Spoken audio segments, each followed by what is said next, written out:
Hello, Assalamualaikum, and welcome back to another podcast with Fark Padta Hai. Today we have a very special guest here with us, Miss Mossarat Qadeem, who is the co-founder and executive director at PAIMAN Trust, a pioneer organization in preventing and countering violent extremism in Pakistan, which has received international recognition and applauds for its innovative model of neutralizing extremist tendencies through community mediation, active citizenship, and community empowerment. Assalamualaikum, ma'am. Walaikum Thank you so salam. much for joining us today here. And we would love to know your insights on communities' involvement in peace building and counter violent extremism. So, any introductory words that you would like to share with our audience today? Bahut shukriya. Thank you so much for inviting me to this very important podcast. Of course, we just said that if you are really serious in preventing violent extremism, you have to empower the community. You have to engage the communities. You have to actually build their capacity to understand the early signs of radicalization, not only in individual but in the whole of communities. And I think it is the community uh, for preventing violent extremism.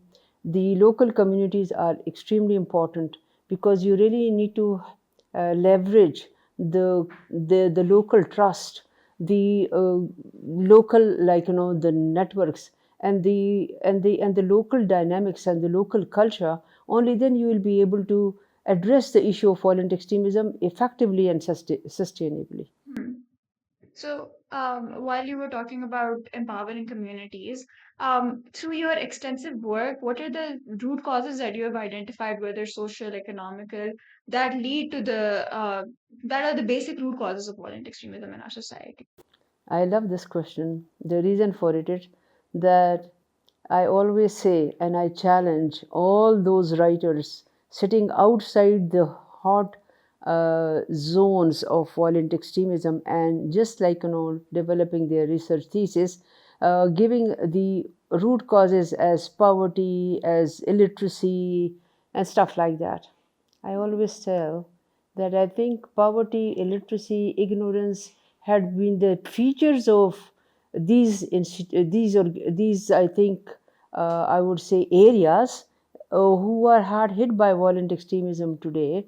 They had always been grappling with these sort of situations, but there was no violent extremism prevailing in those areas at that time. What happened?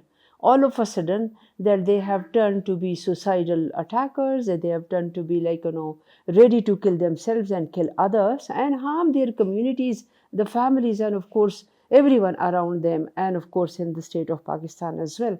So my belief is that it is nothing to do with these root causes or that are being flagged. They are there, but I think the one of the basic root cause that I feel, and because I've been working in this area for the last 18 years now, is somebody, the instigator, who instigates, who actually find an entry point through the gaps that exist in these communities.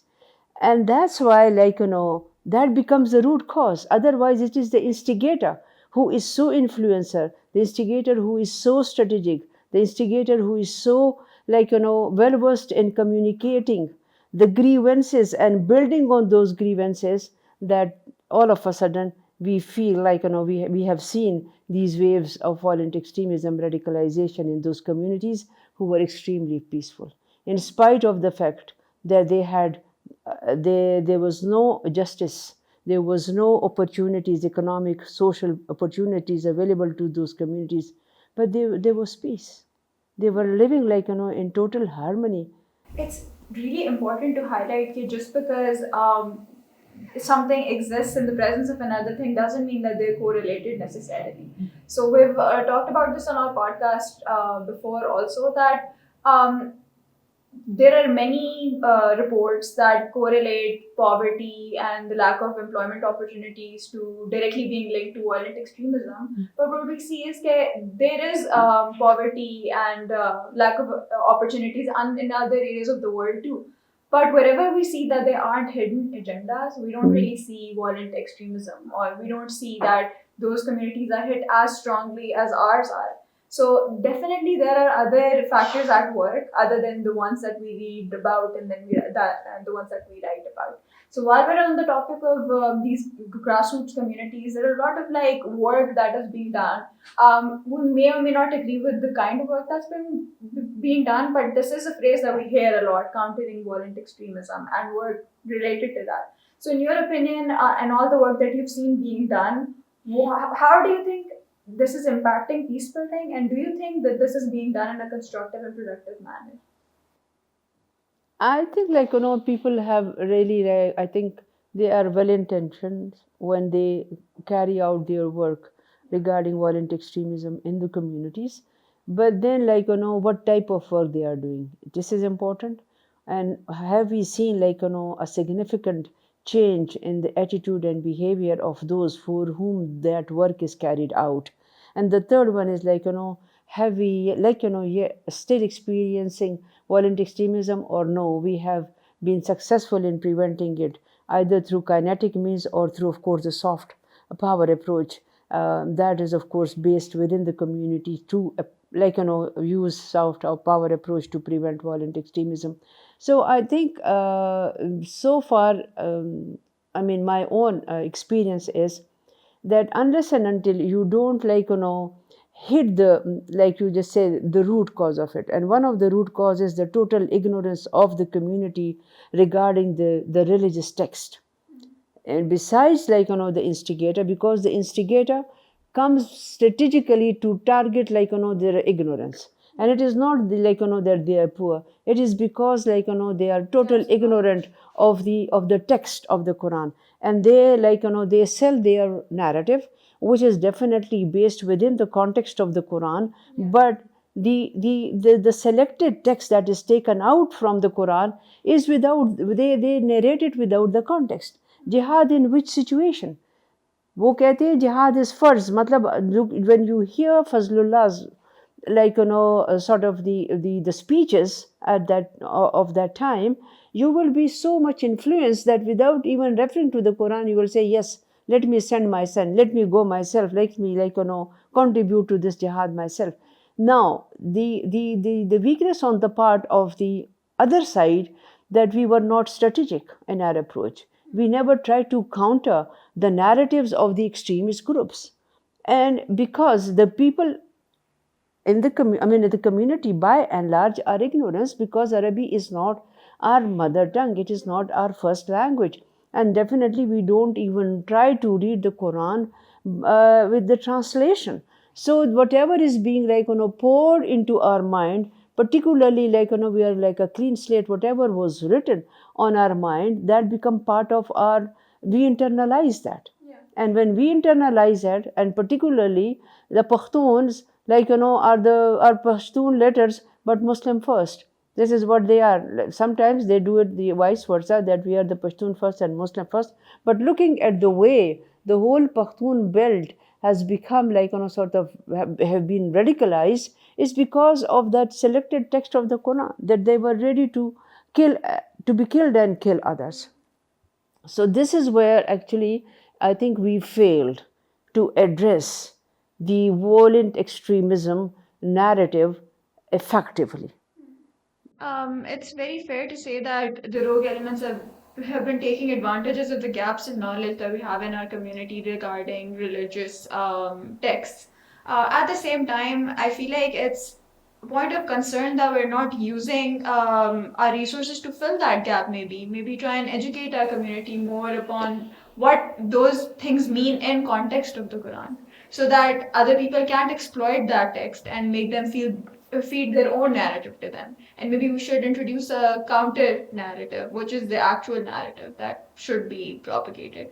At the same time, while we're talking about initiatives regarding peace building, do you have any examples to share with us that people could maybe follow or look up to in terms of countering violent extremism? I want to respond to actually one of your statements that you made. In the statement that you just made. Basically, it's not countering only.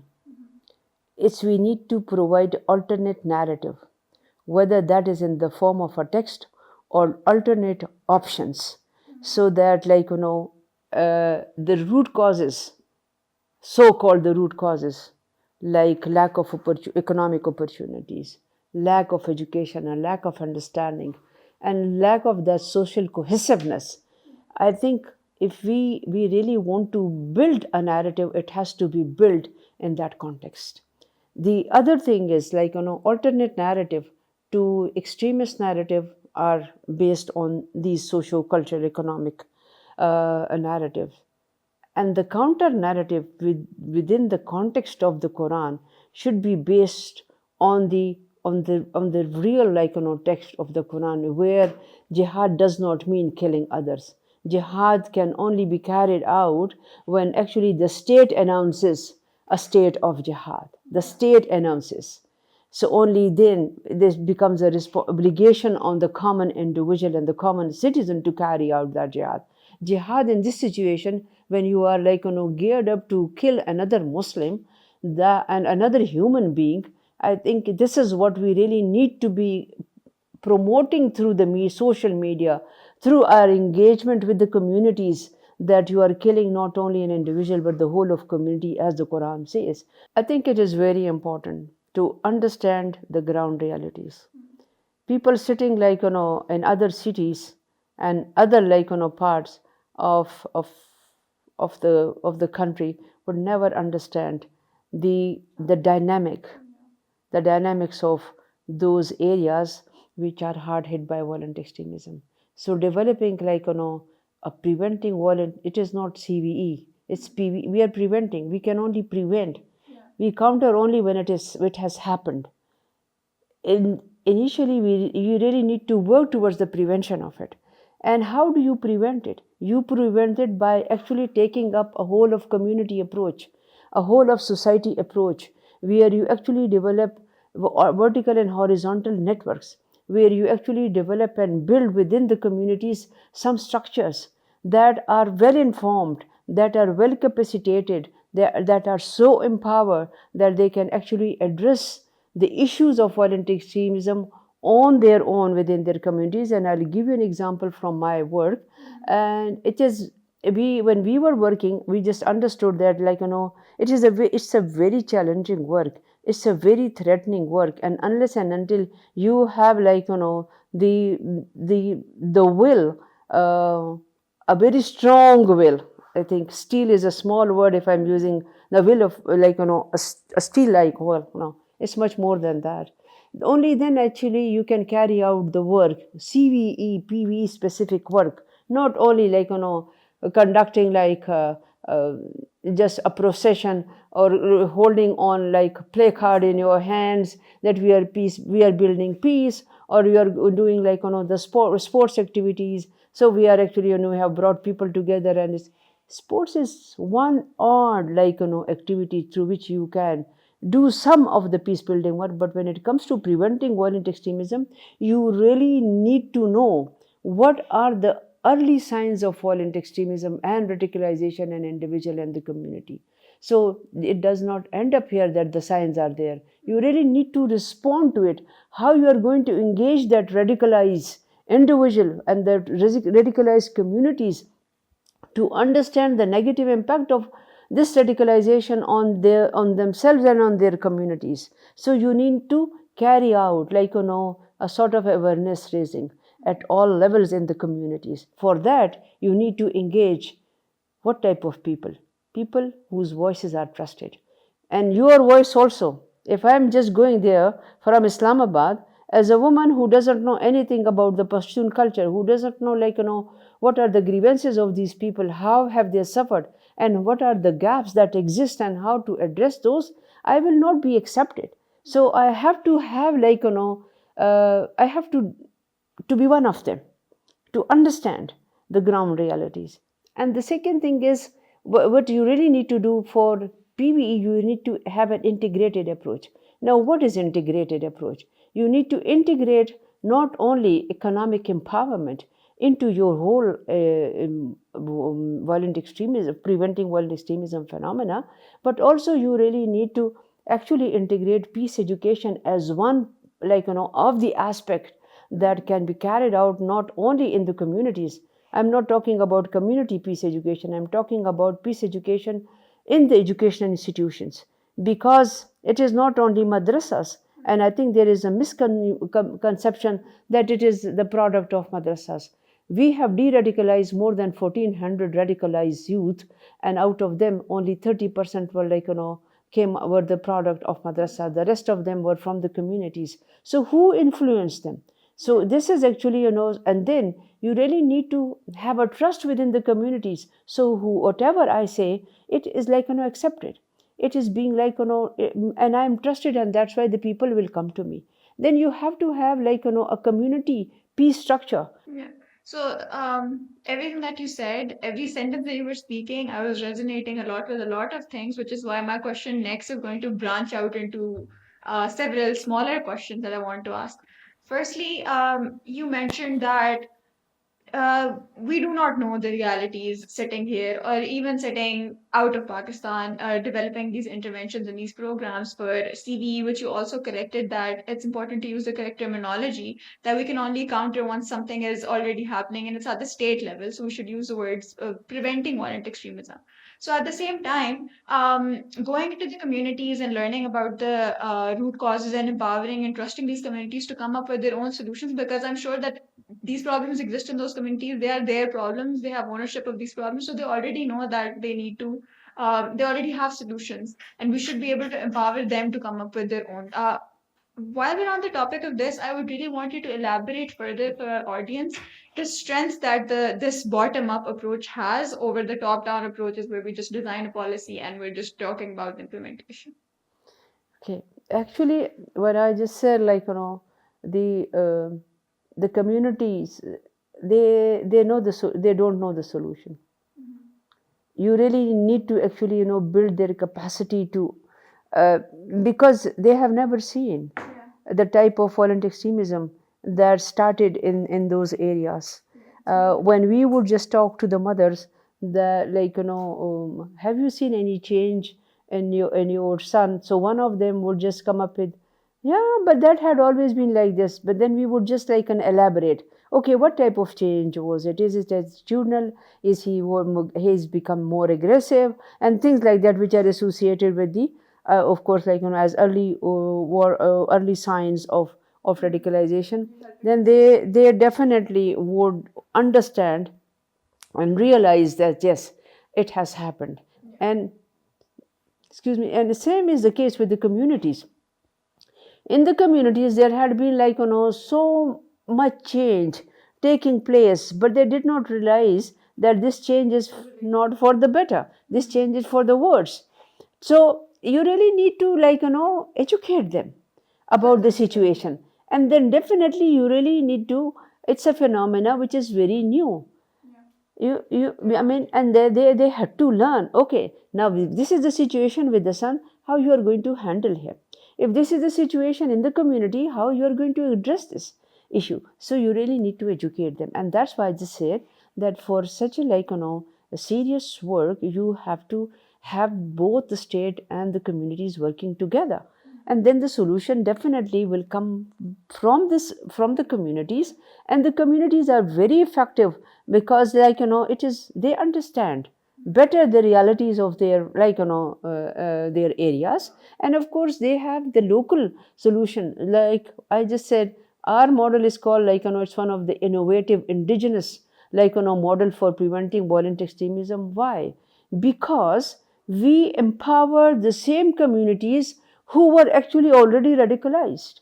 So they understood, that what was my first sign of becoming a radical. And they knew, then how to prevent another person from becoming radical.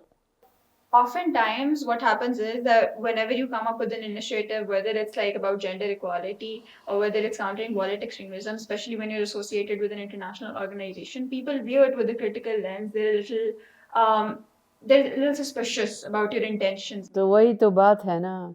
That's what I'm saying. Yeah. If you are not you are not there, you don't understand the cultural dynamics, the sensitivity of the people's identities and beliefs, and you come up with an imported agenda, you will not be accepted. Why we are accepted? because we speak their language, we speak their mind, we speak their needs, we speak their requirements, we speak their beliefs, and that's why we are accepted. Now, if you just look at their history, women coming out of the houses it was a taboo, and we actually brought women out and developed their capacity to be a peace builder, to be a voice of the other women. So that means, you really need to understand the sensitivity of, the cultural sensitivity, and of course the dynamics of the area. Only then you will be able to intervene. Ours is more gender focused, not only responsive, it is gender focused. We are thoroughly inspired by the work and proud of the work that PAIMAN Trust has been doing. Thank you. Because you guys have helped us understand how important it is to actually educate ourselves about the communities that we're going into, or maybe the communities that we're concerned about, before we even think about developing a program or an intervention. And we always talk about resistance this and resistance that these people aren't accepting of the ideas that we're coming with. And very rarely do we actually introspect and see, have we tried to educate on ourselves on the problems that really exist in those communities? Are we actually trying to speak their language, and not even like language, their like, are we supporting their narrative? Are we taking into consideration their needs? At the same time, I really want to ask you that. I'm curious to know, and I'm sure all of our viewers would be too. How do you at PAIMAN Trust measure your impact and make sure that the work that you're doing is long term? Basically, I think, when we started all this work, and one of our the donors, they said, we do understand that measuring the impact of PVE is extremely difficult, because you take out the youth from those communities, you help them in the transformation of their minds and heart, who have undergone like a sort of that sort of negative transformation earlier, and you really want to positively transform them. And when they go back to your communities, and then all of a sudden they become the leaders of their communities, they volunteer for the social cause and the social work in the communities. That is, I think, enough of the impact that is generated through our intervention. And I can claim, and then I can just it's not anecdotal, because Tolana exists in 7 to 8 districts in Khyber Pakhtunkhwa, and also in Karachi. And the type of work that they are doing at the moment, I think everybody is full of praise for them. They work on early warning. They have actually prevented 13 incidents of violent extremism in their communities, and they have negotiated more than 200 local feuds and resolved the feuds that were of different natures, that were of family nature, that were of the hereditary ones, and inheritance and stuff like that. And so that's the impact that we have generated. It's really important, and I truly believe that if you are educating and empowering your youth in these areas, you're planning for years and years to come, because they can go into their communities and be the leaders and actually not just educate those people around them, but also inspire other people to engage in these activities. So my final question in all of these podcasts has been, for people who watch us, and most of our audience is young people, so for students like me or other people who might be listening who want to engage with the work that PAIMAN Trust is doing or other PVE efforts, what do you suggest that they should do? Where should they start with? And how can they play a part in this important movement? I think for the youth, I would say, remain vigilant. Keep your eyes and minds open, because the type of ingress the other group makes, I think it's unobtrusive. We don't even realize, and then all of a sudden we become a part of the whole process. Yeah. So vigilance is one, and empowering oneself, knowing, learning, acquiring skills is so important for the youth of today. And just don't stick to the social media just for the sake of sort of spending your time. Spend it in something very beneficial for you as an individual, for your family, for your community and for this nation, which is passing through a very, very difficult and challenging time. Thank you so much for those insights. Thank you to everyone who tuned in. We had some valuable insights today from knowing what it takes to work in the community, the type of challenges that these movements face, and the type of resilience that these people have built in these communities. Thank you so much for joining us for this podcast, and we'll see you in the next one. Thank you.